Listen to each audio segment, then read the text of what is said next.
Sì, allora la nostra proposta di statuto è stata la prima presentata, frutto di un lavoro già fatto che ha preso quello che di buono c'era nel lavoro svolto nella precedente legislatura della Commissione Statuto, ha cercato di integrarlo con contributi provenienti dal mondo delle associazioni, dal mondo anche della Chiesa e dalla partecipazione con i cittadini, ed è arrivata alla proposta di statuto che abbiamo presentato alla Presidenza del Consiglio. Ecco allora che il nostro tentativo è stato quello di definire le regole, i valori principali, e rispetto ad altre proposte abbiamo inteso mettere per primi i valori principi, perché quelli sono il fondamento su cui si basa la costruzione della Regione Veneto. Alcuni concetti. Abbiamo fatto un richiamo vero alle radici cristiane della nostra regione e delle nostre origini come persone. Secondo punto, al centro la persona, è quello il destinatario delle politiche e dell'attenzione, la persona e la sua dignità. Terzo, alcune semplificazioni, ad esempio sul lavoro nelle commissioni, molti testi, molto lavoro può essere fatto nelle commissioni, risparmiando tempo per velocizzare l'approvazione e l'iter delle leggi. Quarto, la riduzione del numero di consiglieri. È stato un segno di responsabilità forte e chiaro, visto anche il momento di difficoltà che attraversa il Paese. Quinto, un'attenzione sulla organizzazione dei lavori delle autonomie locali. Ecco, su questi grandi temi si è svolta l'attenzione dello statuto presentato dall'UDC.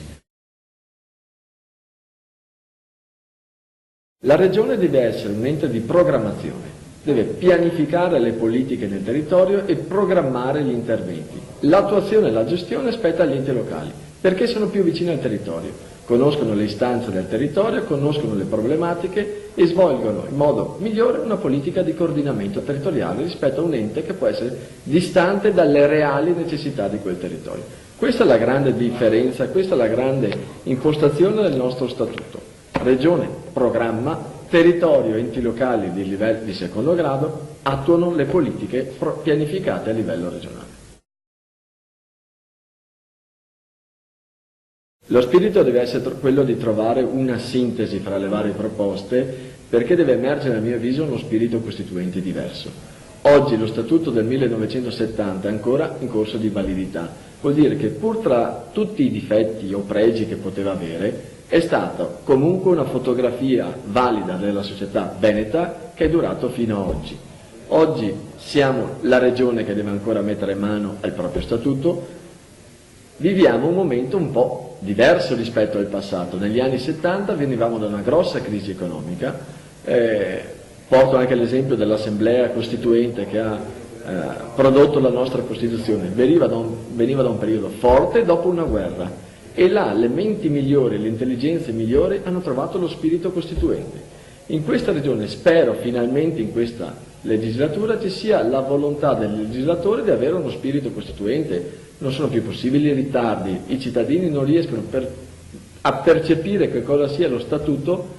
Pensate cosa possono pensare, scusate il gioco di parole, sul fatto che non siamo in grado da anni di produrre la carta fondamentale della Regione Veneto. Ora, l'appello che tutti i consiglieri devono fare e devono avere, che faccio, è quello di cambiare atteggiamento. Oggi noi dobbiamo essere responsabili e avere comportamenti in linea con quello che ci chiede un momento di difficoltà.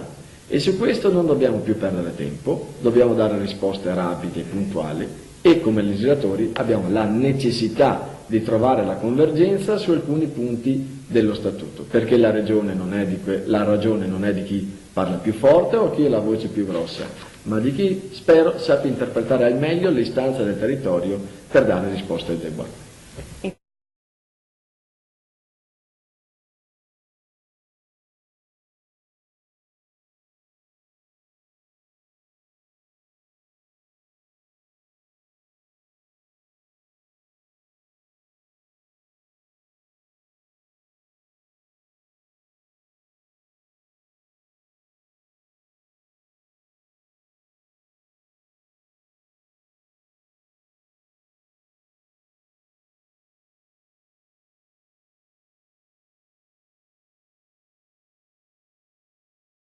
Finalmente un concetto che noi lo chiamiamo in un modo, altri partiti lo chiamano in altri modi, ma il concetto della responsabilità.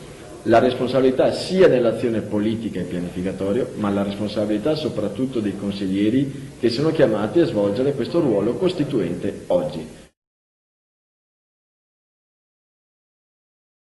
Vedremo quale sarà la sapienza e l'intelligenza del legislatore veneto. Oggi non c'è più tempo per ritardi.